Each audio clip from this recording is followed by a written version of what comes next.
Boa noite. Meu nome é Alessandra Dantas e hoje nós vamos falar sobre tributos, essa palavrinha que tira o sono de muitos brasileiros. E para fundamentar nossa conversa de hoje, vamos debater o livro O Mito da Propriedade, de Thomas Nagel e Lia Murphy. Vamos falar sobre redistribuição e ação pública direta. Os autores atacam a noção típica da direita de que os impostos são necessariamente um roubo perpetrado pelo Estado. A ideia da direita, segundo os autores, é de se cobrar o mínimo possível de impostos suficientes para fazer funcionar os serviços mínimos do Estado, que não podem ser privatizados, como o exército, a polícia, a burocracia e os próprios políticos. A justificação dessa ideia baseia-se na noção considerada errada por Nagel e Murphy de que há propriedade e riqueza antes de haver Estado. Esses autores e outros assuntos polêmicos vamos abordar aqui e agora.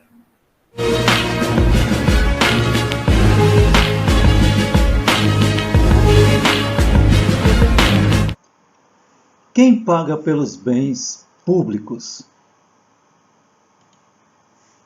Qualquer alocação ou distribuição de bens de todo o produto social entre os indivíduos é uma ficção.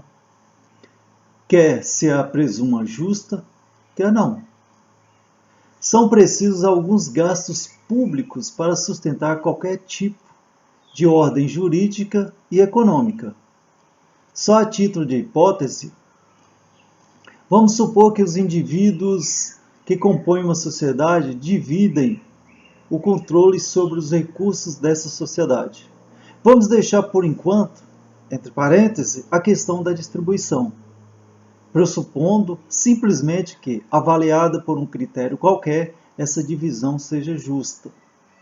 Esse critério pode até ser o critério mínimo associado à liberdade individual, de acordo com a qual a distribuição do produto social é justa desde que seja efetuada em condições de liberdade natural, através de transações econômicas livremente consentidas e doações e trocas livres sobre o sistema jurídico que permita a participação de todos e proteja igualmente todos os direitos de propriedade.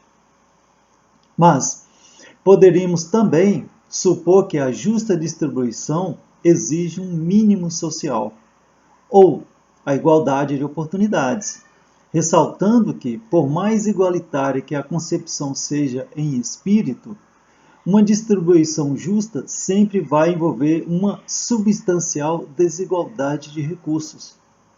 Quando se supõe a solução para o problema da distribuição, o motivo principal da ação pública direta passa a ser o fornecimento de bens públicos, ou seja, dos quais nenhum indivíduo pode ser excluído, uma vez que não podem ser fornecidos a ninguém, a menos que sejam fornecidos a todos.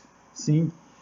Entre esses bens, inclui-se coisas como a segurança, a manutenção do sistema jurídico, o qual permite que a liberdade natural governe a criação e a distribuição dos recursos, além de diversos outros bens culturais, como sociais e ambientais, que afetam positivamente a qualidade de vida. Ao determinar o nível, o tipo e a forma de financiamento de cada um desses bens públicos, determinaremos o que permanece sob o controle privado de cada indivíduo. E se a distribuição é justa, vamos querer que cada pessoa receba aquilo pelo que paga com o seu dinheiro quando este é captado pela coisa pública. No caso de um bem público, os indivíduos não podem adquiri-lo em diferentes quantidades e não existe a necessidade de cobrar o mesmo de todos. Por isso, o excedente não se exclui automaticamente, de maneira radicalmente desigual.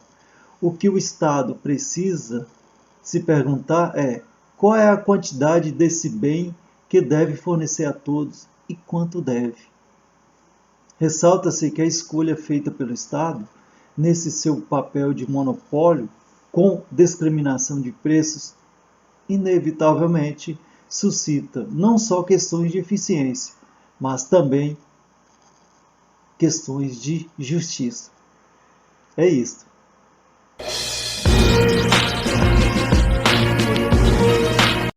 Olá, meu nome é Rogério. Eu vou abordar dentro do capítulo 4 sobre transferências ou ação pública. Bom, o que traz esse título para nós? Ele traz que mesmo que as razões de se ajudar os necessitados sejam declaradamente redistributivas, a medida de valor usada por uma determinada concepção de justiça distributiva deve ser objetivo suficiente para ser aceito do ponto de vista da diversidade do sistema de valores presentes na sociedade. Ou seja, a satisfação das preferências individuais, sejam elas quais forem, não atende a esse critério. Scanlon, nesse capítulo ainda, ele traz um exemplo que, se alguém quer comer mal para construir um monumento ao seu Deus, isso não significa que nós temos obrigação de contribuir para que ele possa comer o suficiente e ainda para que ele construa o seu monumento. Ou seja, a melhora em questão ela tem que ser considerada por todos valiosa e benefícios específicos que tenham maior probabilidade de produzir os efeitos sociais desejados. Existem também motivos que justifiquem o paternalismo, né? O que seria isso? No que diz respeito ao atendimento de necessidades básicas, são a saúde, educação, aposentadoria e segurança contra a invalidez física e o desemprego. Até aqui não tratamos de argumentos puramente econômicos, contrativas, quer em dinheiro, quer em espécie, argumentos segundo os quais essas transferências e os impostos necessários para financiá-las têm consequências adversas sobre os investimentos, sobre o incentivo ao trabalho, tanto para aqueles que ganham muito quanto para aqueles que ganham pouco, sobre os níveis de desemprego e sobre a produtividade. Segundo certos postulados empíricos,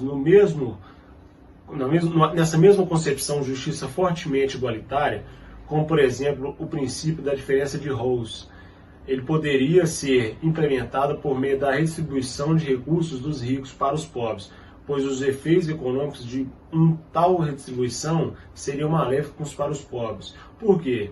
Porque tiraria, assim, por exemplo, o incentivo necessário para procurar um emprego.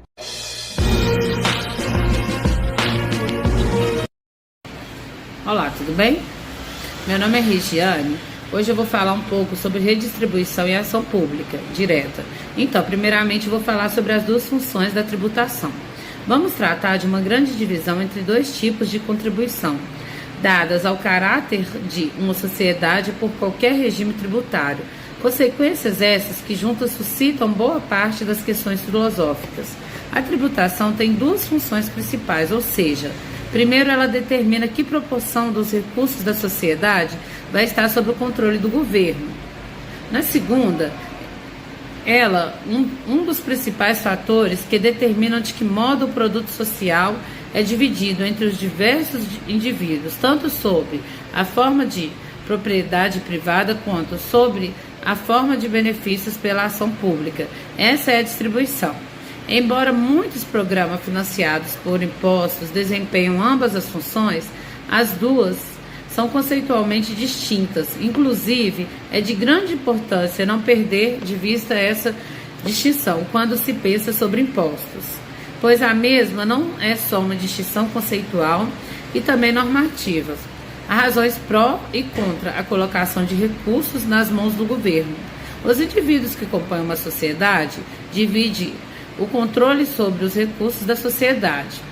Com relação à base tributária, a maior parte dos debates sobre a base tributária que chamou a atenção do ponto de vista político são igualmente importantes. Há diversas questões de exclusão que se levantam, que se tomem a renda como base, ou seja, a maior parte do debate sobre a base tributária é particularmente sobre o tratamento tributário do capital de giro. em torno da eficiência. Não há dúvidas de que se dois sistemas tributários atingem o mesmo objetivo, tipo levantar fundos para ação pública direta, assegurar a justiça econômica, talvez proporcionará isso certos incentivos.